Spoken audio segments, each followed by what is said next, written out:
I mean, we can just go whatever. Yeah, we're rolling. Okay, sweet. What's up? Okay, cut. Cut. What's up? Good morning from Narita on the final day of the trip that Spencer and I took. Me and Spencer. It was his idea. Took to Japan to climb Mount Fuji.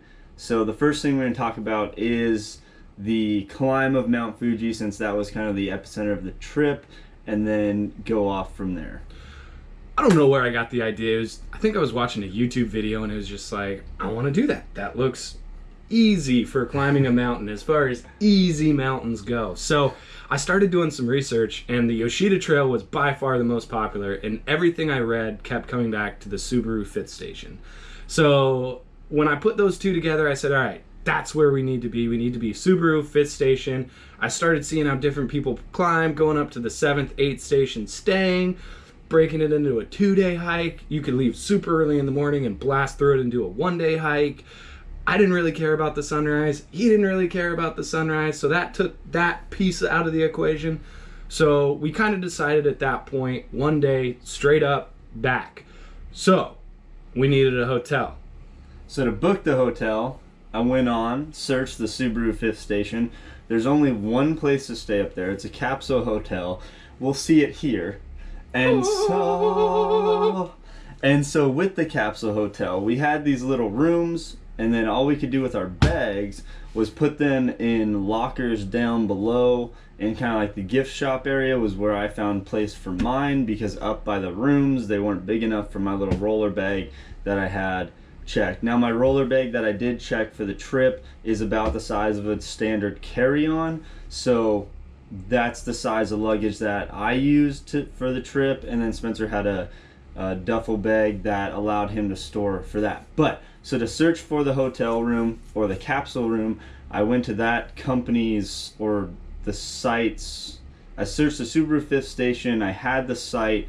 It was pretty easy. I searched what ended up being, you know how you can book most hotel rooms is you book one room for 2 people. This is you had to book 2 capsules for 2 people. So the capsules weren't surprisingly small. They were actually like a good size where we both could sleep with our backpacks and then leave early the next morning. So let Spencer talk about the hike a little bit. All right, so getting into it, when we got up the first day, we left from Shinjuku and took the bus up there, got up the first day, and we kind of wanted to get out, move a little bit, see what the trail was like. So we started the hike from the 5th station up to the 6th safety station. So you saw what the switchbacks look like. So not only did we kind of know what it looked like, we also got to physically see it and walk it a little bit and give us a little bit of time. So we decided 4 o'clock was when we wanted to wake up. We were anticipating about 5 hours to get up. They say 5 to 7, so we were thinking we were going to be on the lower end of that. We're in pretty good shape. So 5 to 7 hours, we were thinking 5, get up at 4, get up there at 9, spend some time up there. And then they say like 3 to 5 hours back, so we're kind of thinking 3, hoping to get down at 3, 4 o'clock. So we started the climb early in the morning. There's people at the 6th station too, ready to greet us at 4 a.m. saying, hey. They do have a little, you get this little like wooden badge. Hold on. So you get this little guy right here. It's a 2019 Mount Fuji Certificate of Cooperation from the Conservation of Mount Fuji. It was 1,000 yen. It's not required, but it's kind of being a good steward to the mountain. There's no charge for climbing the mountain, so to me this was a little price to play. You hook it on your backpack. Tons and tons and tons of people had it on there. And so that was at the 6th station or at the 5th station down below. And then we just kind of sent it. We just went up the mountain, started hiking, got up to the 7th station. There's plenty to do food-wise and drink-wise at the 7th station. One pro tip, the entire place, even the 5th station down at the summit, is pack-out trash. So you've got to pack out all of your trash. If you go up and buy water directly from the stations, from the huts at the stations, you can take a water bottle, dump the plastic water bottle into your water bottle, then hand them the empty plastic one back. So that way you're not collecting 5, 6, 7 water bottles in your backpack. Little pro tip, that's what we both ended up doing. Yep, exactly. We carried our own water bottles. I had a larger Nalgene bottle, and I filled that before we went up to the trailhead, and I had a water bottle with me, and then I ended up buying 2 water bottles up on the mountain.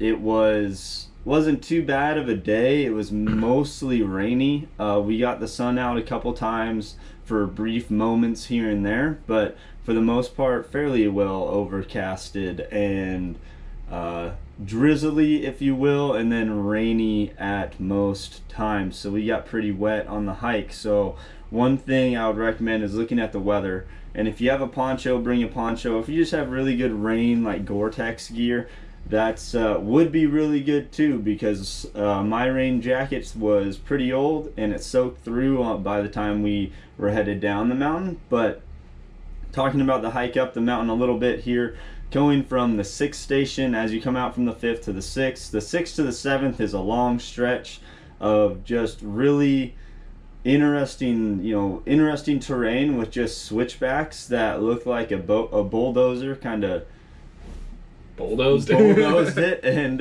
it made the volcanic rock just kind of into a fine dust, and we were headed on up the mountain, and that took quite a while. But then getting up to the 7th station, it was it was a good break point because we had been hiking for about 2 hours, and we were well over halfway kilometer wise up the mountain, just due to all of that elevation gain and the trail. So we'll let Spencer tell you what one of the things we can do at the 7th station. So at each of the stations, they burn little marks, and they're kind of like, hey, you were here, not sure what all of them say, on these little walking sticks. Now there's 2 ways to attack the walking stick. So you can get the full-size walking stick. That's probably 1.5 meters, would you say? Yeah. Tall, 1.5 meters tall. Or down at the bottom at the 5th station, you can buy one of these guys. This fits in a backpack. We are flying back, so it's much easier to travel with this guy. But you can go and get all these little burn stamps. They're, probably 300 yen, I think, was the most consistent point. Now, when you get up, the first hut that see...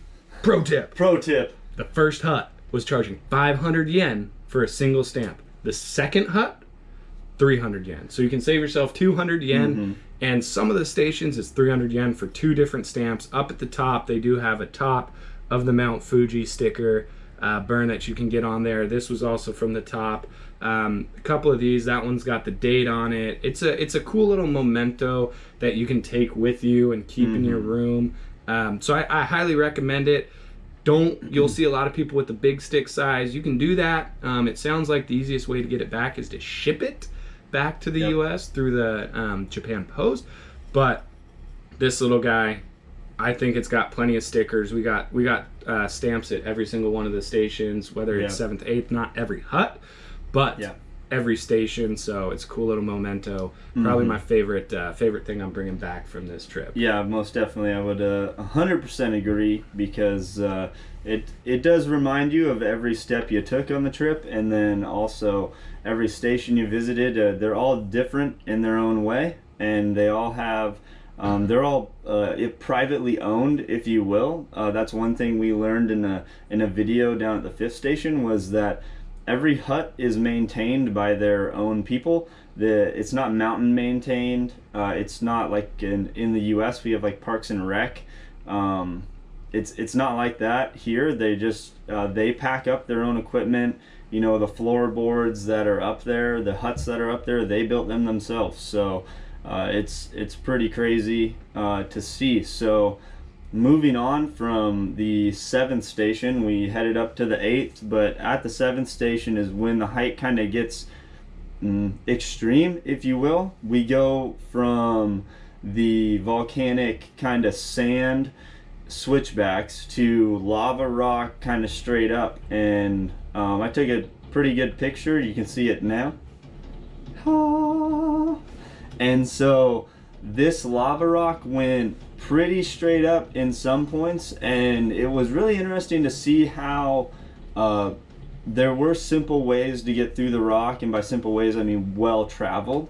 And then there were others where, you know, I'm on all fours, grabbing, holding on to edges, pulling myself up with my arms, and then also my legs. So if you don't feel super confident in more or less rock scrambling, the hike will be a little bit tough, but it's not not doable. The hike is most definitely doable through the lava rock. That's just something where, you know, we found that it helps you gain a lot of altitude going through the lava rock. So that's going to be quite a bit of excitement when you first reach there.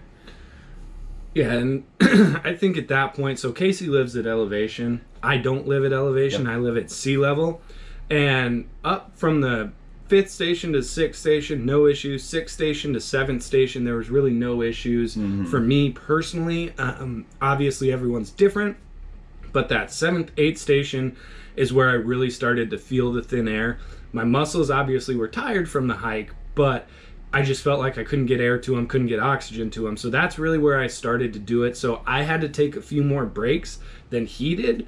But once you eclipse, you know, that 3,500 meter mark, to me, that's where it all, 3,500 meter, 8,000 feet, 9,000 feet, somewhere in there. That's where I started to feel it. It wasn't anything unbearable to get to the top, which is 3,776 meters, which is just over 12,000. Yeah, it's just about 12,000 feet. So really, I mean, realistically, once we breach the 10,000 foot mark, realistically the air is super thin. I was having to brake quite a bit at that point, and it was just about 1,000 feet sooner Spencer was having a brake. So getting through about the 8,500, 9,000 foot mark for most people shouldn't be too terrible. Especially if you go up the night before and acclimate yourself to the 7,000-ish feet at Station 5. If you stay overnight there, I wouldn't recommend getting right off the bus and jumping right into the hike. And neither does Fuji, really, on their instructional video when we got up there. They said hang out at 7,000 feet for about 2 hours and then go. Especially if you are coming from sea level, you know, you don't want to ruin your hike with altitude sickness, because if you stay up at altitude with altitude sickness, you're not going to get any better. You're going to have to turn around and hike down. And really on that trail with the lava rock, if you get up to the 8th station and have to hike down lava rock, that would be a lot harder than the hike down with just the standard switchbacks, which we'll talk about a little bit later. So yeah, so that climb, the altitude, once you get up there, you're feeling tired. I mean, I don't think there's any way to climb this mountain and not feel tired.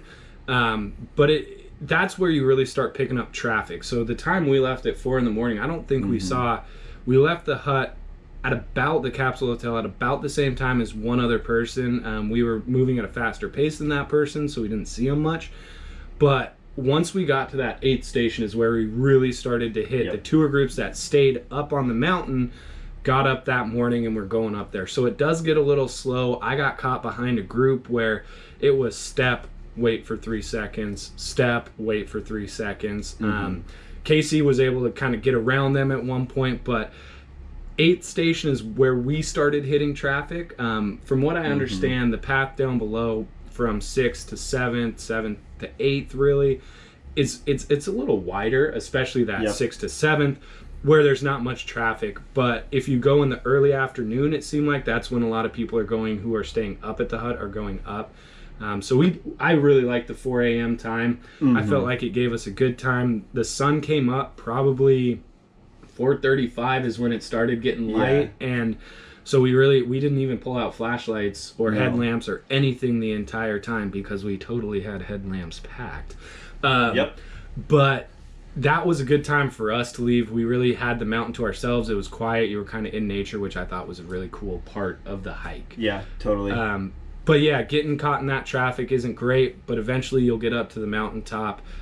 You'll get up. Is that the old 9th station, which is abandoned, is right there. You can kind of sit, take a break, and then there's one last push to the summit. You'll know there's 2 lion statues on either side, and then the little shrine walk through. And so we crested that and we walked through the shrine in just about 3.5 hours. So the 2 hours that it took to reach around the 8th station, we were well over halfway at that point. And we did talk to some locals that owned that spot or seemed like they owned that spot, walked around in their sandals that morning.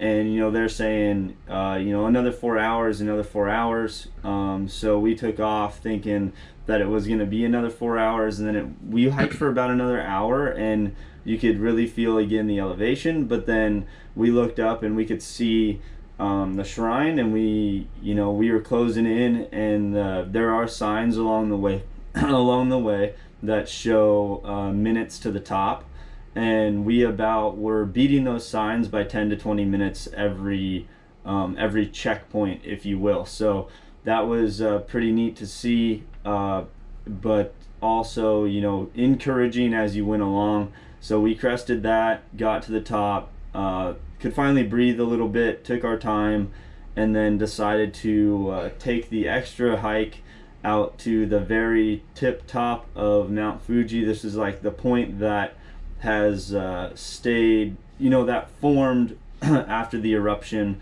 and they have a weather station out there. And I'll let Spencer talk through that, because we were up at the top and we really didn't feel like, we came all this way to Mount Fuji. Might as well go all the way to the end. So when you're sitting there at the top of Mount Fuji, people are taking pictures and going right down. You're 30 feet from the actual top of the mountain. Why wouldn't you make the walk over there? It's crazy to me. But anyways, it's about a 30-minute walk. Mount Fuji, where you come up on the Yoshida Trail is right here, and then basically the weather station where the highest point was is kind of on the other side of the rim, so you got to walk around a little bit. I don't know the name of the trails, but there are other trails that come up the other side of the mountain that are a lot closer to that weather station. So that is definitely an option too if you wanted to come up those trails. I don't know much about those. Maybe we'll have to come back and explore those one day. But we're just talking from the Yoshida Trail perspective. You walk around the rim of the volcano, if you will. Yep, totally. And get over to the other side. Once you get kind of right at the base of it, it is a thick lava rock kind of trail up. It's a tough climb up after that. But you get up there. They've got a marble pillar that says this is the highest point in Japan. And you can stand there and be the highest person in Japan at the time. It's kind of a cool area. There wasn't a ton of people there, but there's definitely people there. It's kind of a cool area just to take a quick second, take a breather, take some pictures, take some video from. We actually got fortunate at this point is when we actually started heading down is when the weather kind of broke at the top, if you will. So we were able to see across the crater, see down into the crater that was left from the volcano, and then get a little bit of blue skies kind of right above our head before we made the trek down. So we hung out at the top for maybe an hour. It just about probably an hour and a half. Hour and a half, a hike out, hanging out there, the hike back, and then taking some pictures when the sun kind of was trying to peek its head through. We got some blue skies, got the right angles to take a good picture. So that was super exciting. And then we reached a point where we decided we had enough snacks while we were up there, and let's make the trek down. So we started down the trail, and it was kind of very similar to the trail between the 5th and 6th station with the between the 6th and 7th station.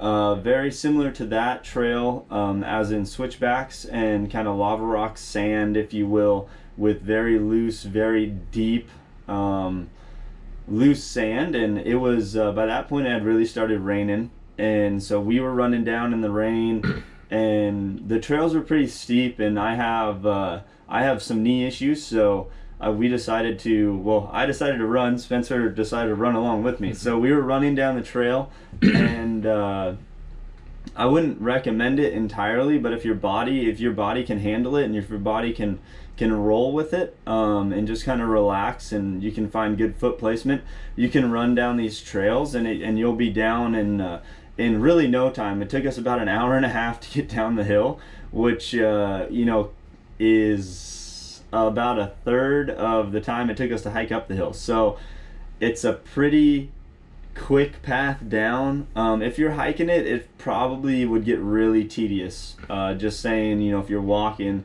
from side to side doing these switchbacks on this loose dirt, it will get kind of tedious, just know that. But you have a dry spot. That's what we were looking forward to, a dry spot, a change of clothes, some warm food when we got back down the mountain. So that was something encouraging to look forward to. Yeah, and we didn't film much from coming down. It was raining hard. I mean, we were soaked, Really, and you're really going wet. downhill at a pace that I didn't really want to have the GoPro out, and so we didn't film much on the way down. I feel like people don't talk about the way down, but it is probably one of the tougher parts as far as the way we handled it. And again, I'm not saying that we're the best example of this. This is just kind of how it went down for us. We went down pretty quick. But it was, and we were also tired of the rain. I mean, we were already pretty soaked as we kind of crested into. It was like we were running through the clouds, and the wind was blowing, and it was like a super fine mist rain that I would look down, and all of a sudden, I was soaked through. My shirt was soaked, my pants were soaked, or my shorts, if you will. So we got down to the bottom, and we changed our underwear and got on with the day. So, and I think this is a great time to kind of talk about the clothes and what each of us wore, and the pros and cons of it. So I'll let Casey go ahead and kick that off. So I started out with I left the capsule hotel that morning with like a puffy jacket that was, because it was going to be a little bit cold, so I was preparing for that. But I wore shorts because when I do hike, I don't hike in pants, I hike in shorts. So I wore shorts, a little bit longer socks, and then some hiking, like trail running shoes made by Solomon. And then I wore gaiters by Solomon as well. They're low gaiters, so they're not the ones that go all the way up your leg, if you will. Whoa. I bet that was a terrible shot. But they're not the ones that go all the way up your calf and hook onto your shoe. But they are the ones that just kind of Velcro around your shoe and hook onto the bottom to ensure that big rocks don't get into your shoe, big to small rocks. I did get some fine dust in there, but that didn't bug me at all. And then I wore a standard t-shirt and my rain jacket as well as what I brought. So we were walking out of the 5th station. I ended up taking off my puffy jacket, putting it inside of the bag just in case we needed it up at the very top of the mountain, because you're at 7,000 feet. The weather at 7,000 feet is much different than the weather at 12,000 feet. So the weather at 12,000 feet gonna be much colder. It was in the low teens of Celsius, which isn't super cold. I think that's high 40s, but with the wind, I almost had to break out the puffy jacket again at the top, but felt comfortable enough throughout the entire hike to just either be in the t-shirt shorts combo or t-shirt and rain jacket with the shorts on. So I had a long sleeve kind of dry fit type material. It's a hiking sweater made by Under Armour, kind of sweatshirt that has a hood with it.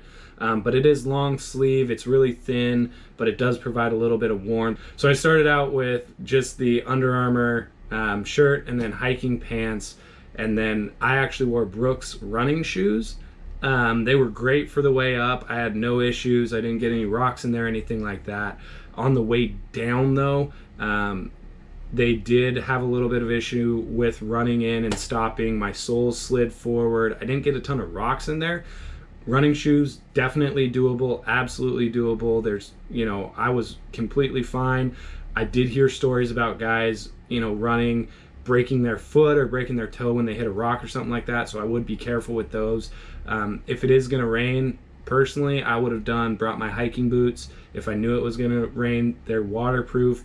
Been in those, not had to deal with wet feet. But I was fine in the long sleeve, and then I put the rain jacket on once we got up to the top because it started raining a little bit. It provided an extra layer of warmth. I wasn't necessarily cold at any point. I did have the puffy jacket with me. I never ended up putting that on, but it got a little chilly when you stopped, but it honestly kind of felt good. And we were kind of monitoring to make sure that we were, once you got cold, you put a layer on and you're going, you're moving, and not getting into that hypothermic state. So we were very conscious of that as we were going through the hike. But the other thing that I would say that I wish I had, the one piece of gear I wish I had, was rain pants. Mine are water repellent, if you will. They're not water resistant. But I wish I had rain pants on and waterproof shoes. And that's just because the day that we were on, I did wear a hat. The hat got soaked through, so everything on the head was soaked through, which, you know, led to dripping down the neck and everything. I'm fine with that. That happens when you're out in the rain. But the rain pants, I highly recommend if you're going up and you don't know what the weather is, to bring rain pants, rain jacket. You can get away with non-waterproof shoes for sure. That's not a huge issue at all if you're good with wet feet. I just had wet feet playing baseball growing up for my entire life, so I'm done with that. I like dry feet, so that's where I'm at. That's what I wore. I had no issues with anything. We each took a backpack, basically had clothes, some Cliff Bars, water bottles in there. There's really nothing else that we took. Yeah, and optional would be like Spencer said, a hat. A hat would be good just in case it is sunny. And then also I hiked in this hat, like the same as Spencer, it got soaked all the way through, but well worth having it on your head so you're not getting hit in the face with water. But we also had kind of like neck gaiters, kind of like the buffs, if you will. We had those because we heard that it may be, if it wasn't raining, there'd be like fine dust on the trail and we didn't want to be breathing that in. But it did double up and work well to keep your ears kind of warm as on the final pitch of the hike up, and then also as kind of like a windshield wiper, if you will, for myself on the way down. So like a multi-use rag with the buff. So that was very helpful for me. And again, this is all the way we were hiking in one day, up, down Yoshida Trail. We had plenty more gear down in our lockers at the fifth station. If you're staying up at one of the stations last night, I'd have to imagine you need that puffy jacket overnight. Totally. They did provide like sleeping bags and some stuff like that. But again, this is just the way we attacked it. Be sure and check with whether it's the hut, whether it's, online, do some research for what your type of hike is doing. This is just what we did on our up and down hike. Yeah. Up and down. Up and down. That's what we did. Round trip. It took us 7 hours flat. That's with the time up on top hanging out. So there's plenty of people out there that can do it quicker than that. But we felt pretty good with going up and down, and our experience with that. And then we ran right from the trail to the changing room, got in some dry clothes, got some food, and made our way down off the mountain into the neighboring towns down there. So just to enjoy ourselves for that evening. So yeah, I think just to touch real quick at the fifth station, because you'll spend a lot of time there.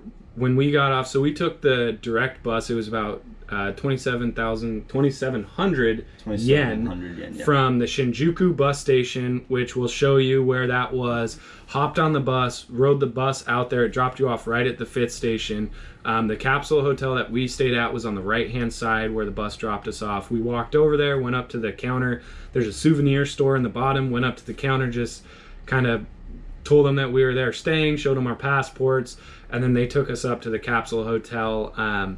We did opt to do the dinner, and actually we got this stick, so we did dinner and the walking stick as part of our booking thing. The dinner was actually really good. It was a big meal. It was probably very good to have the night before the hike. Much needed. Everything does kind of shut down around 6-7 o'clock. There are a couple restaurants that are still open, but there's a lot of street vendors outside selling pork buns, different things like that, but they tend to close up shop 5-6 o'clock. So we opted for a late night dinner knowing that we were going to get up early to still have some food in our stomachs. But the capsule hotel was great. It was actually more roomy than I thought it was going to be. We were able to, like Casey said, sleep with our bags. But on the way back, we actually decided to take the local bus down to Kawaguchiko. So we took the bus from Kawaguchiko, or from the fifth station down to Kawaguchiko. There's a little bus information thing on the left-hand side. We went up, asked for 2 tickets. They gave us 2 tickets. They don't give you a specific bus that you're on, like a time. Yeah. And so we actually saw a line, so we just hopped in the line. We ended up getting on the first bus that came after. So I'd just be cognizant of that. The reason we didn't book any reservations or book anything back to Shinjuku was because we didn't know how long the hike was going to take. So I just went on Google, just Googled hotels. Kawaguchiko was kind of the station that kept popping up. Yep. And we knew there was a bus running from the 5th station to Kawaguchiko. Found a hotel. It was called the Sawa. Love the Sawa. Love the Sawa. Love the Sawa. Would highly recommend. They run a shuttle too from the hotel to the station. It was only like a 5-10 minute walk. It's not a big deal at all. Yeah. But we hopped on the bus. It took us straight down to the Kawaguchiko station. We hopped off, walked over to the Sawa, stayed the night, and then we did hear a lot of people taking the train in, so we wanted to do that. So we actually took the train back in reverse from Kawaguchiko to Shinjuku Station, and then on for our other adventures. But I'll let you touch on the train, JR Pass, all that fun stuff. Yeah, so we had getting out to Kawaguchiko, excuse me, and then getting back into Shinjuku. So getting back into Shinjuku, you cannot take the train. You have to pay for. Let's just say that, because we both got the JR Pass, but the JR Pass picks up in Otsuki. And so you have to take the train from Kawaguchiko into Otsuki and then move on from there with your JR Pass. So it's very well read, well spoken of right in the Kawaguchiko station. There's many signs like, hey, you can't use your JR Pass, you can't use your JR Pass, which is fine. It was like an $11 ticket to get back into the JR Pass area, and then use that to get back into Shinjuku. So it wasn't too terrible. It was a fun little ride. We got to see the countryside, which is kind of like the most exciting thing about the trains. And quite a few stops from here to there, but it only took us, I think, about 20 minutes longer than the bus did. So if you don't want to take a bus on the way out, would highly recommend taking the train out and back. So taking both was a fun little time. We got to see the interstate, we got to see the countryside where the trains go. So either way, fun time. Yeah, and I think a lot of people, we talked to a couple people when we were out in Kawaguchiko that night, that they stay in Kawaguchiko, take the bus up early in the morning, do the hike, take the bus back to Kawaguchiko. So they stay. They don't stay at the 5th station or anywhere at Mount Fuji. They stay in Kawaguchiko, which was a cool little town. Yeah. They've got a lake there. We kind of explored it a little bit, but it's definitely an option too if you wanted to do the day hike and not necessarily stay up at Fuji. It's still at elevation, not as high, not nearly as high as the 5th station was, but we wouldn't know because we actually summited Mount Fuji. We've been to the top of Mount Fuji, but we've never seen Mount Fuji because it's been cloudy every day that we've been here. But apparently Kawaguchiko has beautiful views from everywhere of Mount Fuji when the sun is out. The only other kind of note I really wanted to throw out there, if you will, about this whole climb is we did buy our bus ticket up to the 5th station day of, and there were plenty of capsules available. If you're coming for a long period of time and staying in the Tokyo area or Osaka or anywhere else in Japan, you probably can play it out. We did plan, we got the hotel probably a month out, if you will, so we knew what day we were going up and hiking, so we had a little bit of a plan. But you can buy a same-day bus ticket up there or take the train same day if all of a sudden it is nice. The only question would be the hotel, but we did book the hotel in Kawaguchiko pretty much the day before. So there is availability. Now, I would have to imagine, because it was raining when we were going, there wasn't a ton of demand, that if it's nice and sunny out, a lot of people are probably going to show up. But I would guess that there is an opportunity for you to kind of play around with dates and move your schedule around and kind of do same-day stuff. We probably could have gotten up super early, taken one of the trains or buses, the early buses from Shinjuku up to the 5th station, and booked the last bus from Shinjuku or from 5th Station back to Shinjuku and been fine, but we didn't know that at the time, so we didn't want to risk it. I would say that would be something for your second or third hike once you've done it and know it, if you keep going back to do the same day. But that was kind of the one thing that I think you can be a little flexible with your dates, not necessarily locked in. And you know, I can only imagine, we saw the pictures, I can only imagine how beautiful that mountain is when there's not clouds and rain all over it. Totally. Got anything else? That's it, man. I've said my piece. Have some fun if you're coming out here. Enjoy it. It's fun. You know, drink some beer when you're done. It's you've earned it, and you know, enjoy yourself. And one last piece. If you forget anything, they do have the shops around the 5th Station as well as down in Kawaguchiko where you can buy rain pants, rain jacket, backpacks. So if you're up in Osaka or Tokyo or Hiroshima or wherever, and you get the itch to go climb Mount Fuji, you definitely can do it. They have everything you need there. It's going to cost you a little bit, but you can do it. So totally great time. Memories of a lifetime. Can't beat it. And now every time you look at a picture of Mount Fuji, you can say, even the emoji. In the emoji, you can be like, been to the top of that. So, been there. Pretty cool. Glad we could share our adventure with you. Hopefully, you get out there, do it, have fun. It's worth it. Well worth the trip. Peace.